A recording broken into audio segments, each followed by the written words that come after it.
and you divide the sum by the number of the data for which the second index is 1. It's extremely simple. It's more difficult to explain than, in a formal way, because I'm trying to write it down in a formal way, than computing it. Computing it in R is extremely simple.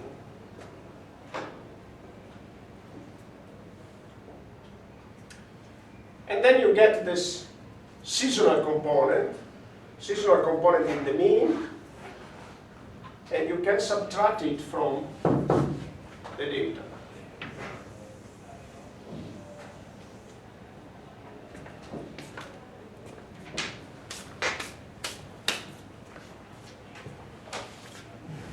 And this is the second transformation.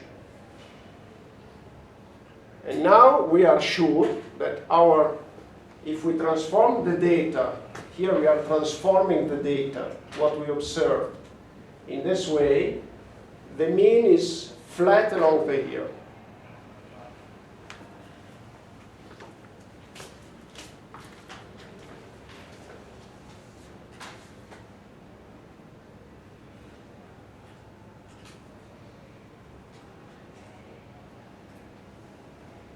Yeah, please.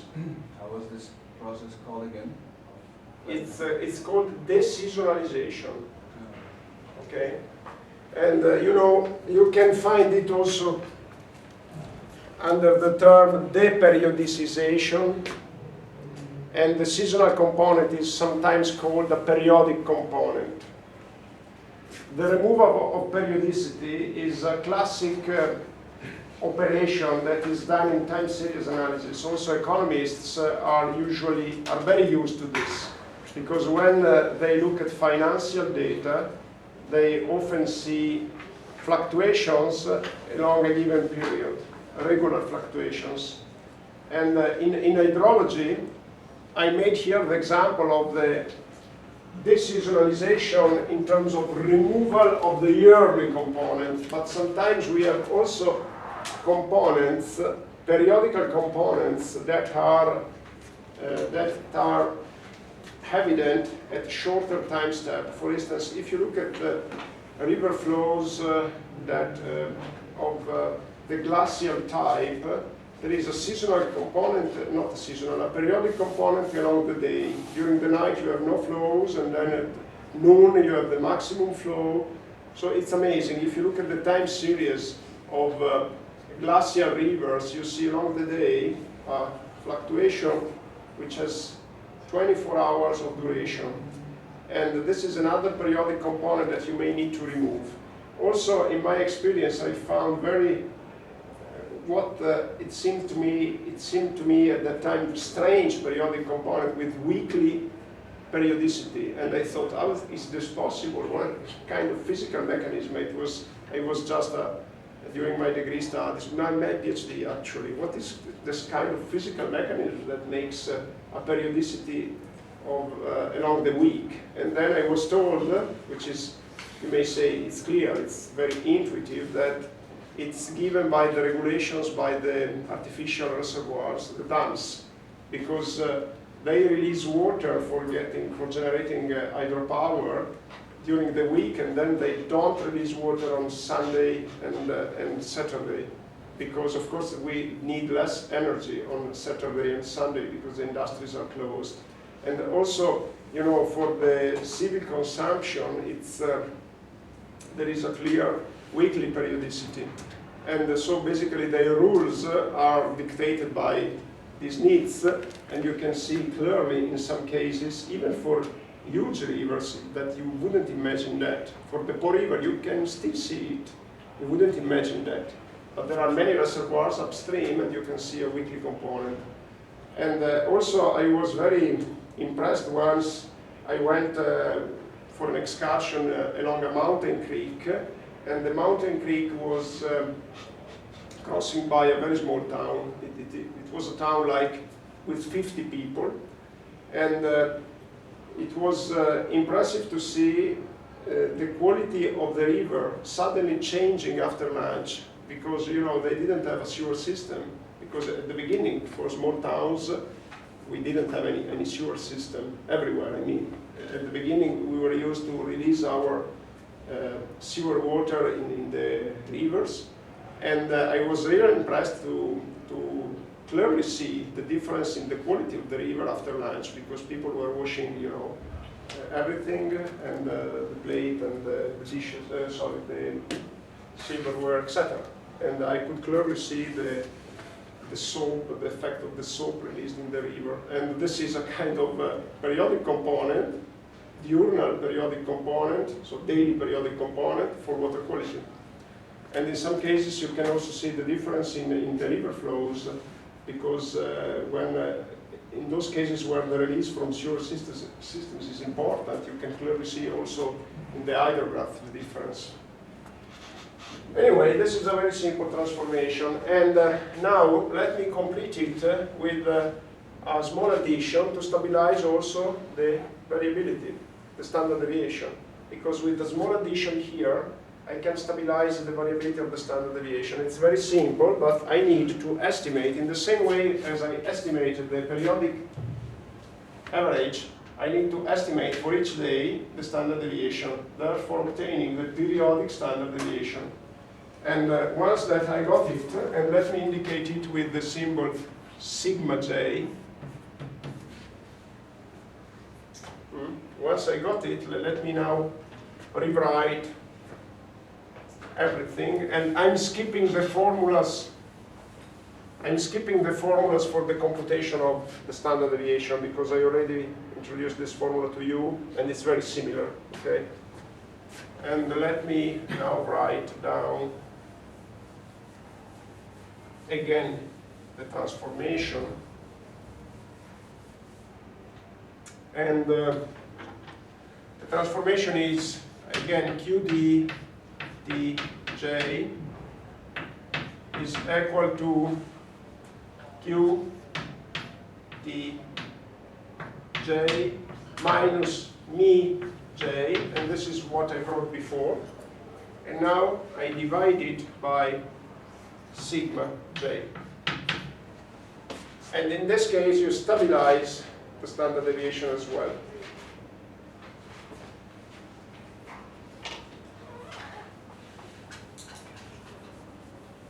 And of course these transformations, you need to be careful.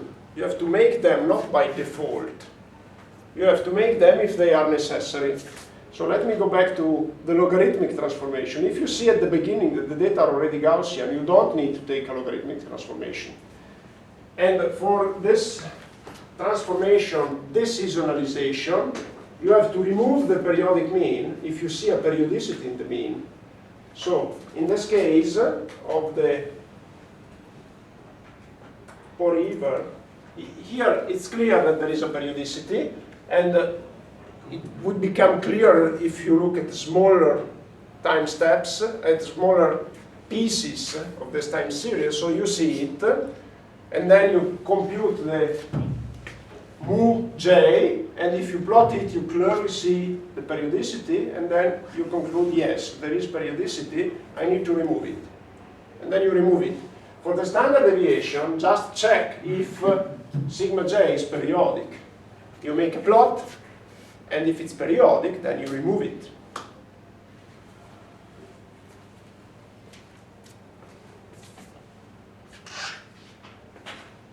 Okay, so now we have completed the second step. If I have time at the end of the lecture, we can try also on this series. But let me move forward first, because I want to make sure that by half an hour from, no, we have more than half an hour. We have 1 hour and plus half an hour. So let's try it, okay? I want to make sure that today I close with this subject. But let me try and just have a look at what I'm doing, and then tomorrow we will have the opportunity for you to work on it. So we have this time series, which is called the Popiacenza. Let me take it, the logarithm, and in order, so let me write in this way.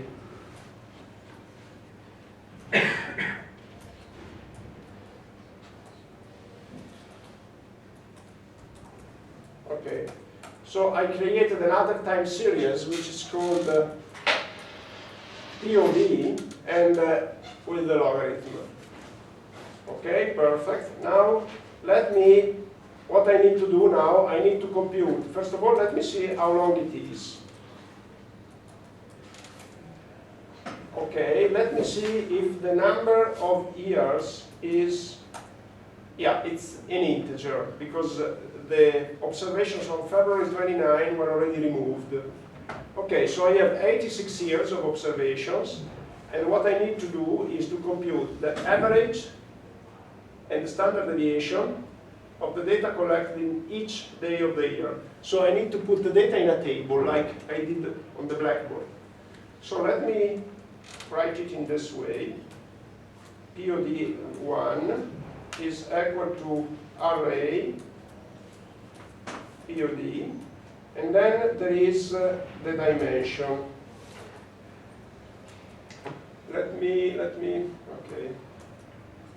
It should work in this way, because one tricky question is if I have to put the index of the number of years first or second. I think it should work in this way. Of course, we will check, okay? So basically now, I forgot a parenthesis. We have, no, sorry.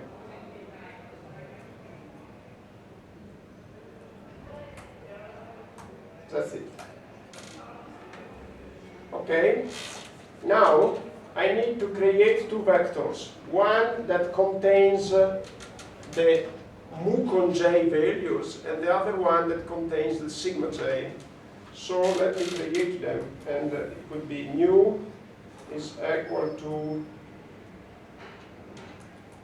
repetition 0, 3, 6, 5. Now let me define it by putting zeros, and then sigma repetition 0, 365. Okay, now what I have to do is to make a fourth cycle for I in 1, 365, and then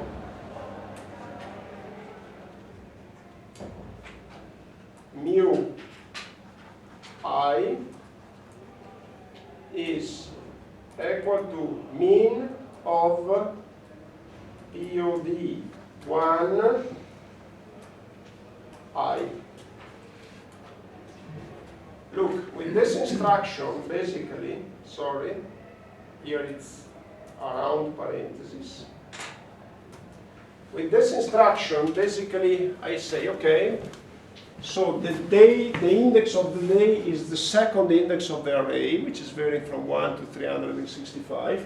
So I assign to the value of mu for I varying from 1 to 365, the mean of the array, but only for the values that correspond to the given I. Okay, this is easily computed. And now the question is whether 365 in creating the array should be placed at the second index or the first. And I think I was right, but I'm not sure. So how can we check this? By plotting the component. So let me plot it. And if it is not periodic, it means that I just have to invert the indexes. Okay, but let's check. Plot mu type equal to line. Let's see. You see, it's not periodic. So let me try to invert them. Okay. So I just have to change these. And then again the fourth cycle.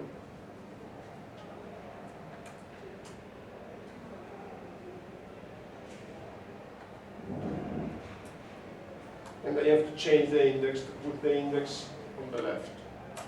Now let me plot it. And let's see what happens. Perfect. You see. This is clearly periodic.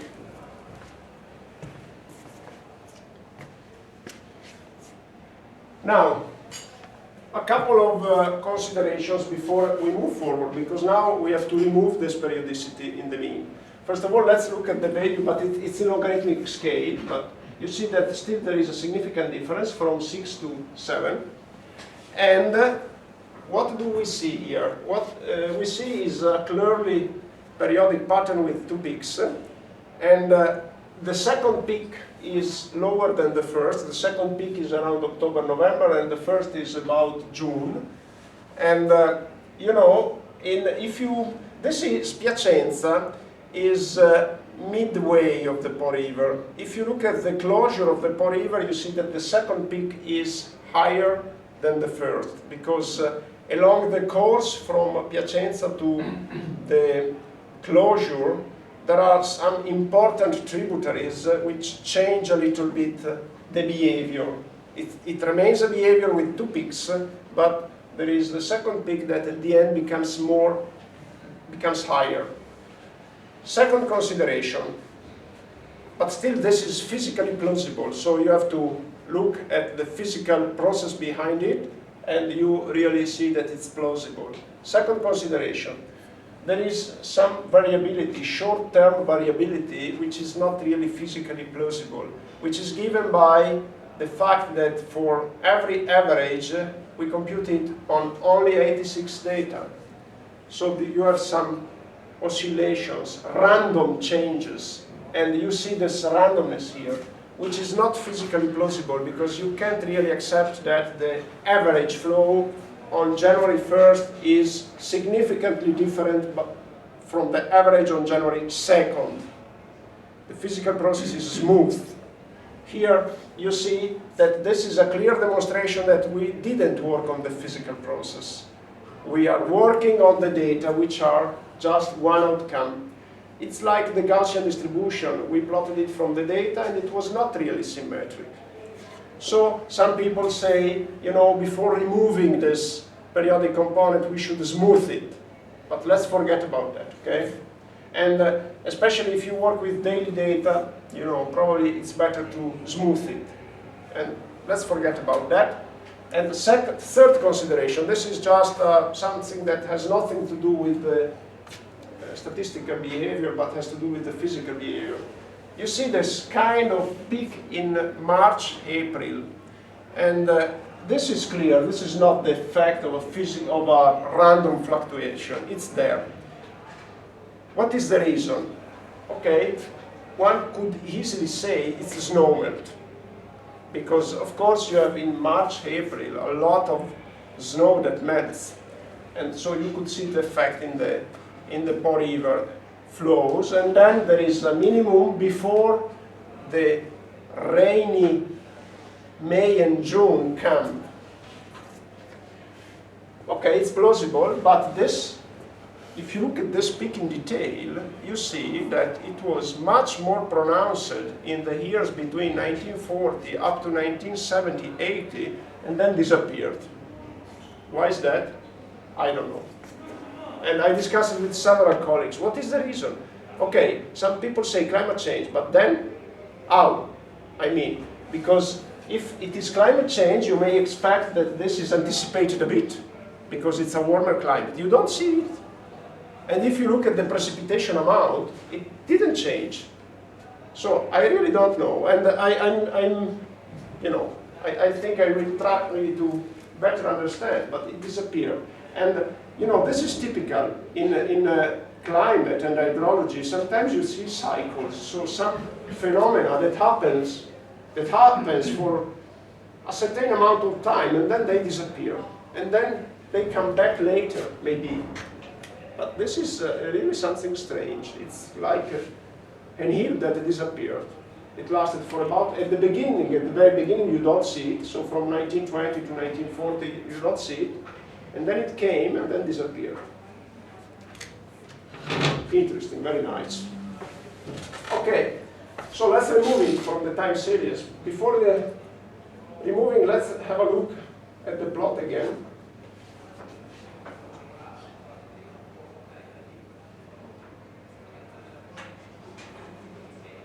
Just 1 second. Okay, here is the plot. And then now we remove the seasonal component. So POD2 is equal to POD1, not POD, minus what? Minus repetition of mu 86 times. Because we have to repeat the periodic component for 86 years. That's it. Now let's have a look at the plot.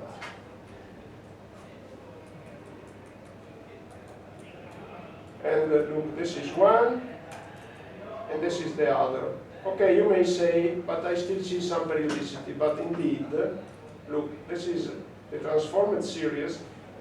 Now, first of all, look at the values on the vertical axis, and you see that the average became 0. And this is, of course, to be expected, because if you subtract from each random variable the average, each random variable gets to an average value of 0. You put them together, and the average is still 0. In fact, if I compute the mean of POD2, what is? It's 0. E minus 17, it's 0. But still, let me see if I can.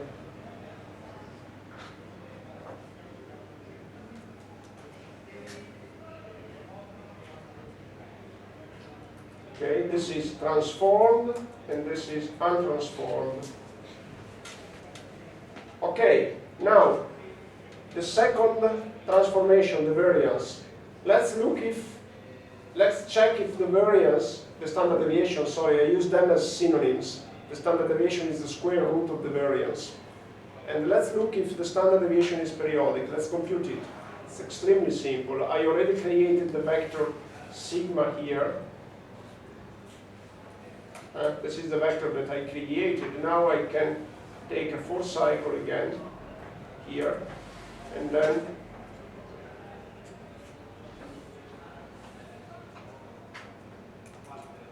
as the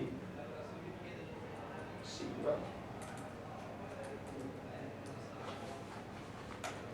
Now let's plot sigma.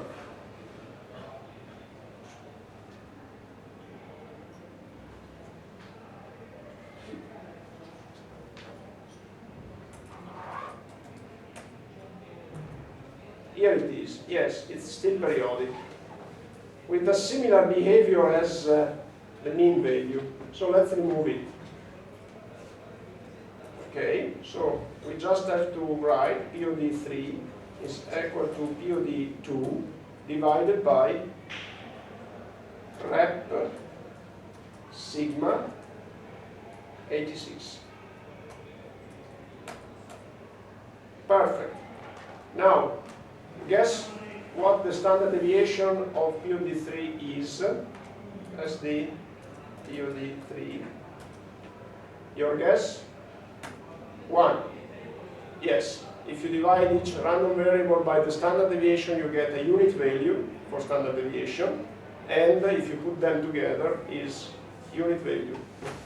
So basically, we got very close to what is called canonical or standard Gaussian distribution between the standard Gaussian distribution as a mean 0 and standard deviation 1. Okay, let's look at the plot now. And the plot is here. Plot POD3. And this is the result.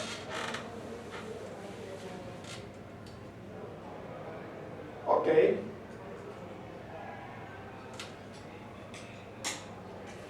Probability density.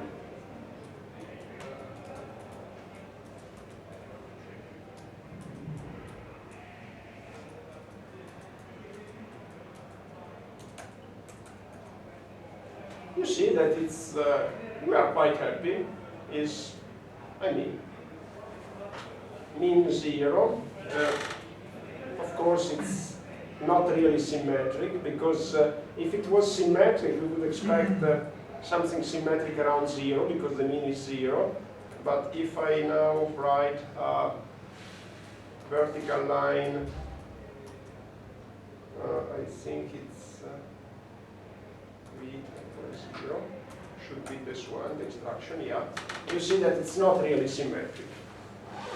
But still, I mean, I am quite happy. Okay, and now we have only one last problem to solve, the removal of the dependence, because the dependence is still there. And before we talk about removing the dependence, it's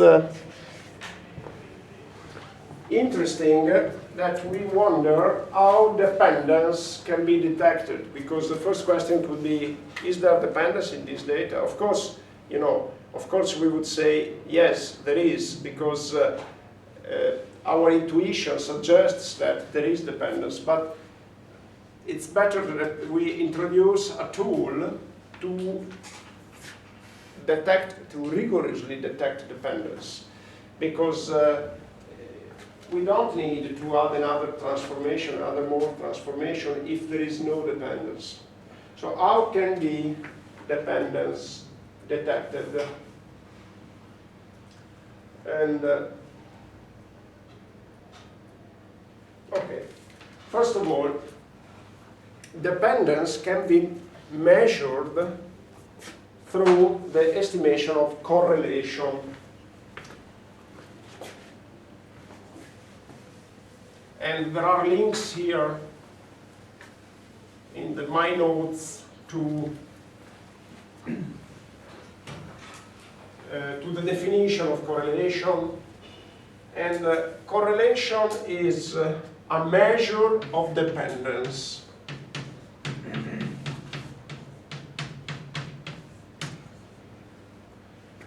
It's a measure of dependence between random variables. Correlation is a statistical term, so it's always referred to random variables. Again, it's a measure of dependence between random variables, and usually when we talk about correlation, we imply a measure of linear dependence. And I will explain to you in a moment what linear means. But in a wide sense, we can define correlation as a measure of dependence. And in these links, these are all Wikipedia's links. They state that it's indeed a measure of dependence. And correlation can be estimated by computing the correlation coefficient. So let me define what the correlation coefficient is.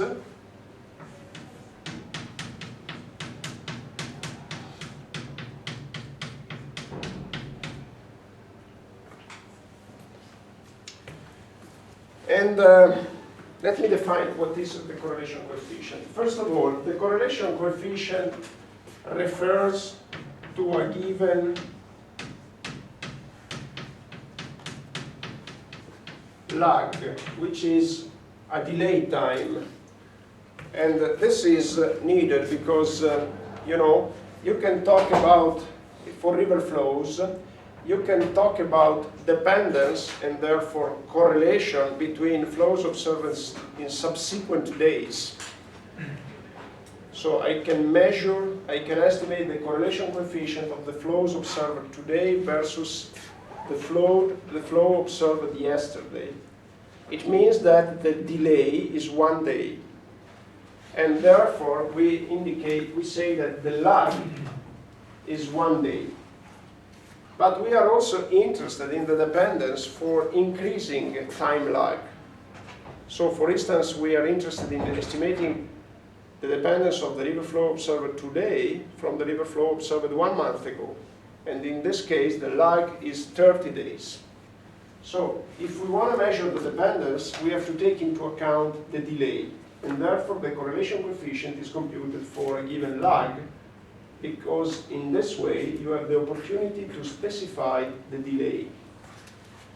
And now, let me define the correlation coefficient by writing down here the formula that we used to estimate it on data. And this is different with respect to the definition. If you click on these links, you will find both the definition of the correlation coefficient in terms of probability, in probabilistic terms. And then these links explain to you how to compute it on the data. Again, there is a dichotomy between the process that supports a theoretical definition and the data that allows you to estimate a number. And I prefer to refer only to the data because it's simpler. But of course, you have all the means by clicking here, if you're interested in the definition, to see it. It's not much different. And I'm now focusing only on the data, and eventually at the exam I will ask you only how to compute the correlation coefficient. I won't ask you how it is defined. Okay, so the correlation coefficient, let me indicate it with the symbol rho, and we have to put a subscript, which is the lag, because as I said, it's defined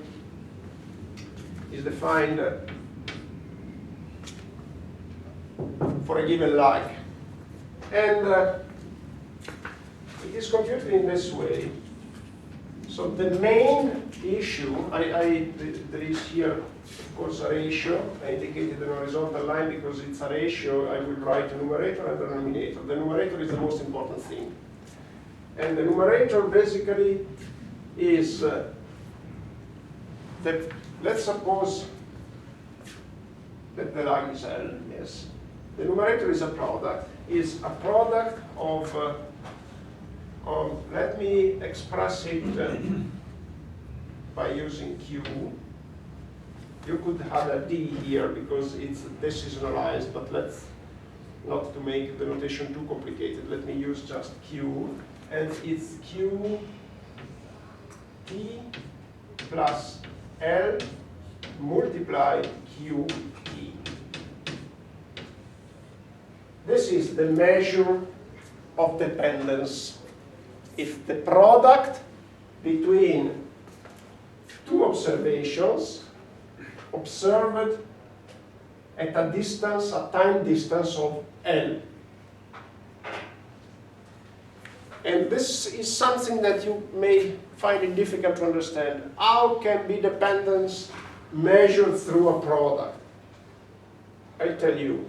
And keep in mind, I forgot to say you one thing. Let's assume that the Q, mi Q, is equal to 0. So the time series we are computing the correlation is 0 mean, because otherwise I would need to change the notation here. So it's still difficult for you to understand how can be a product be a measure of dependence. I will tell you. It's a very nice idea to estimate the dependence through a product.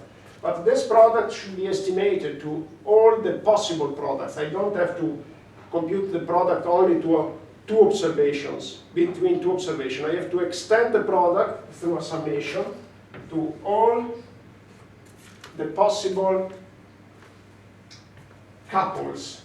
And therefore, I need to write from t equal 1 to n minus L, where n is the total number of observations.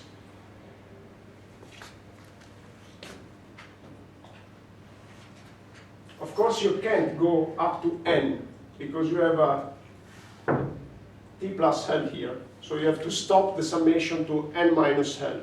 Okay?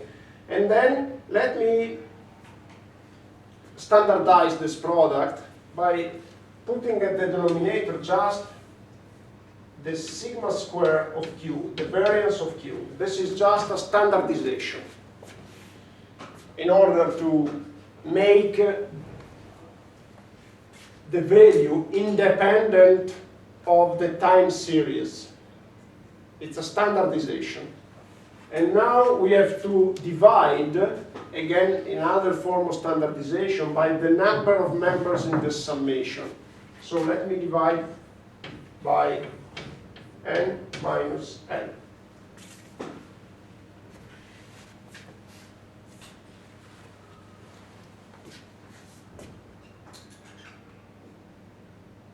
Okay, you still don't understand. First of all, it can be proved that this quantity varies from -1 to 1. It can't become larger in absolute value than 1. It can be proved. We don't prove it, but I invite you to make attempts. There is in R the function to estimate the correlation coefficient. If you try, you can't get value larger than 1 or less than -1. And the reason is related to these standardizations that have been operated. The reason why we divide by the variance and the reason why we divide by the number of the terms in the summation is that we want to get a standard value. And the standard is from -1 to 1. And this is nice because whatever the time series that you analyze, you get a measure that is independent of the units of your time series. Okay, perfect. Second, you may say, I still don't understand why this is a measure of dependence. Okay, let me show you by drawing a very simple graph, okay? Or two graphs. Let me show you here, this is time, two variables, one that is dependent and the other one that is independent. Okay, so the first one, dependent. The first one, if it is a zero mean value, it should be something like that. Why is that? Because dependence means that once that you get a high value, the next value is still high. Dependence means that once that you get lower than the mean, the next value is still lower than the mean. This is dependence. Okay, dependence means cycles. Randomness means random fluctuations around the mean. So you have something like this. Okay, this is a clear difference. And I can show you in R some plots if you want. But it's clear. This looks like an hydrograph, a zero mean hydrograph. This one, no, doesn't look like an hydrograph. Okay, so what happens if